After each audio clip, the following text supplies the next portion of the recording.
Господи, Исусе Христе, Сине Божи, помилуй меня грешного. Душо, имаш многу добра подготвени за многу години.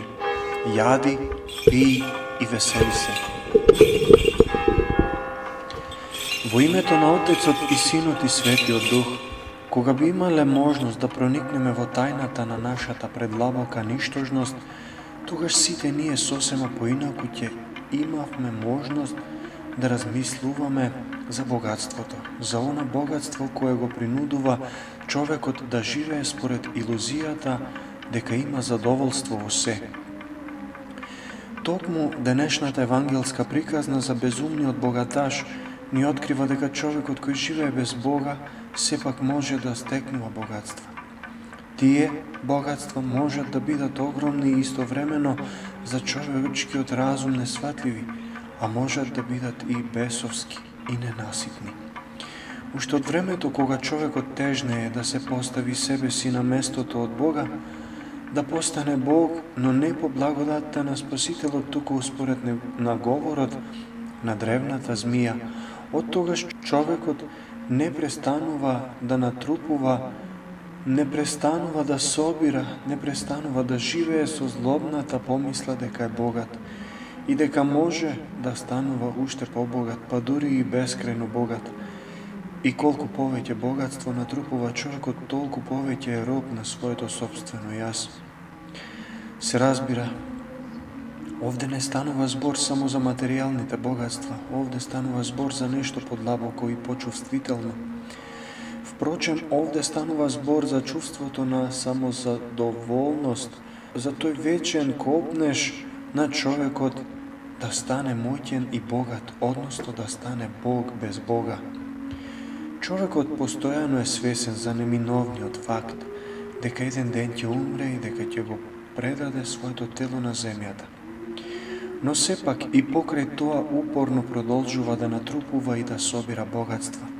Човекот гордо ја крева главата, за да може да се подсмее на евангелската вистина дека човекот ќе умре и дека по смртта го очекува суд и вечност. Човекот прави се за да избега од вечноста, да избега од помислата за неа. Денес, човекот со сите сили се насочил единствено кон религијата на телото, трудејќи се да стекне колку повеќе богатства и задоволства, тука и сега. Во тој свој безумен копнеш, човекот се труди да ја надвладее и смртта, и веќе не е за чудење и фактот што современата медицина денес измислува разни лекови и биопрограми за надминување на феноменот смрт. Човекот веќе зборува за некакви измислени молекуларни теории за постоење на рај тука на земјата. Зборува за некакви измислени богатства кои никогаш нема да можат да исчезнат и да престанат.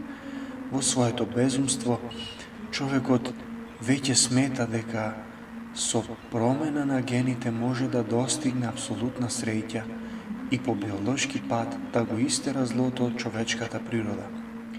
И при една таква еуфорична состојба човекот пројавува желба да остане со здрав разум, да биде за секогаш среќен, да биде за секогаш љубен и за секогаш да љуби.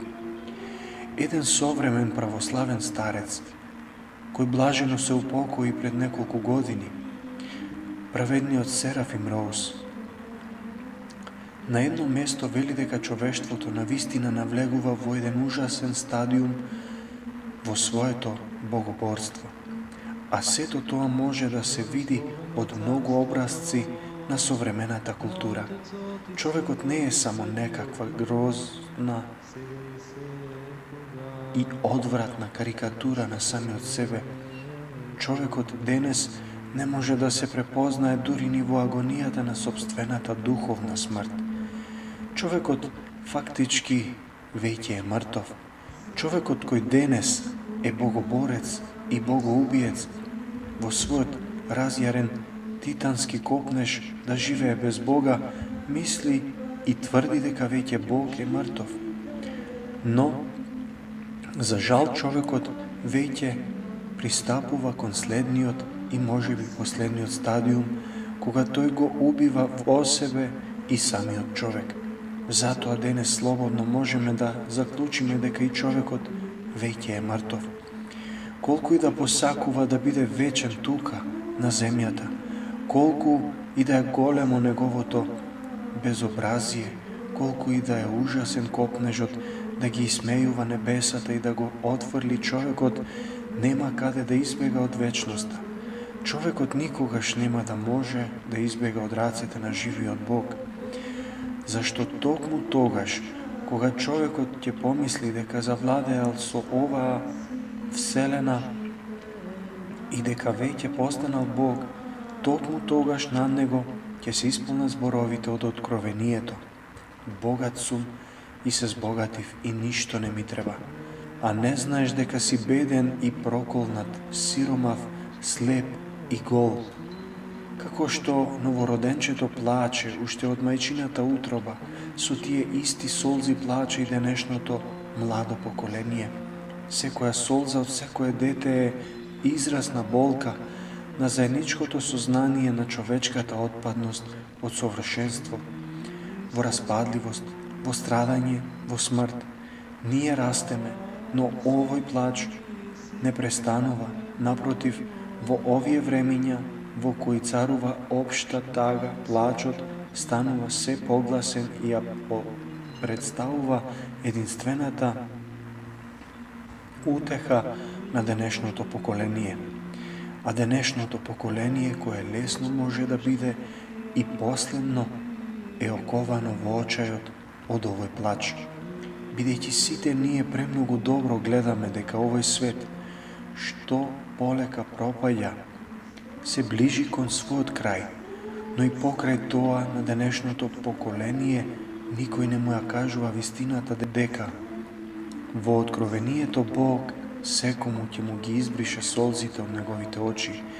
Напротив, денес на младите постојано им го мијат мозокот говорејќи им дека оваа вечна вистина е релативна, а и ние денешните христијани и самите сме затворени во занданата од овој свет, во која и нам ни го мијат мозокот, за да веруваме дека не постои апсолутна вистина, и во главата ни врежуваат дека на секое наше прашање зошто не постои одговор. Борејќи се против алчноста и неправедност стекнатото богатство, всушност христијанинот се бори против трите најголеми непријатели на човечката душа. Првата борба е борбата против светот.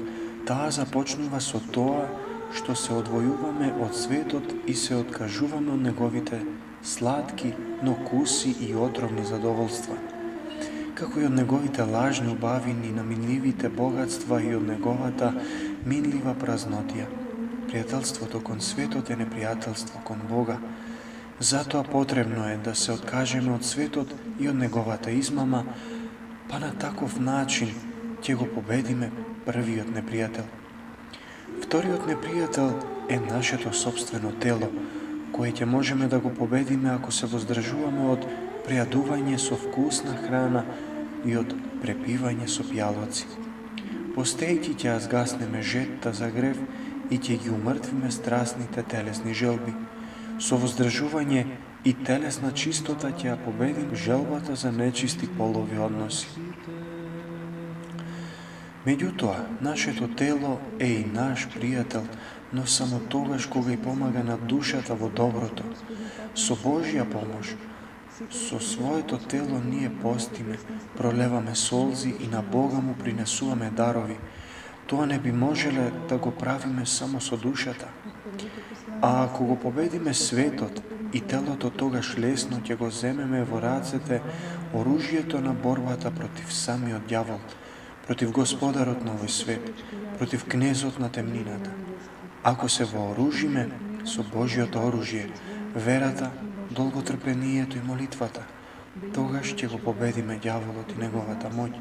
Гордоста ќе победиме со смирение, суетата со кротост, блудот со долготрпеливост. Но над се, ѓаволот ќе го победиме со крстот на долготрпеливоста.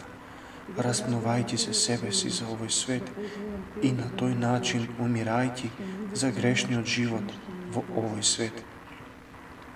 Сепак, ние христијаните, среде овој демонски лавиринт, во кој умрениот човек посакува да живее како Бог, имаме едно прекрасно богатство, а тоа е сознанието за нашата крајна бедност, за нашата ништожност. И тоа не представува слабост и презир, напротив, токму тоа сознание е полнота, преизобилност и радост. Само преку тоа сознание ние можеме реално да ја сватиме состојбата на нашата душа, да сватиме во каков врел извор се наоѓаме, кој лесно може да прерасне во бујна река и да не повлечи надолу во пеколот. Ако навистина постанеме свесни колку сме бедни и ништожни, тогаш ќе почнеме да се богатуваме не за себе си, туку за Бога, и тогаш ќе можеме да се удостоиме со онаа полнота и радост, која никој не ќе може да ни ја одземе. Амин. Господи Исусе Христе, Сине Божи, помилуј ме грешного.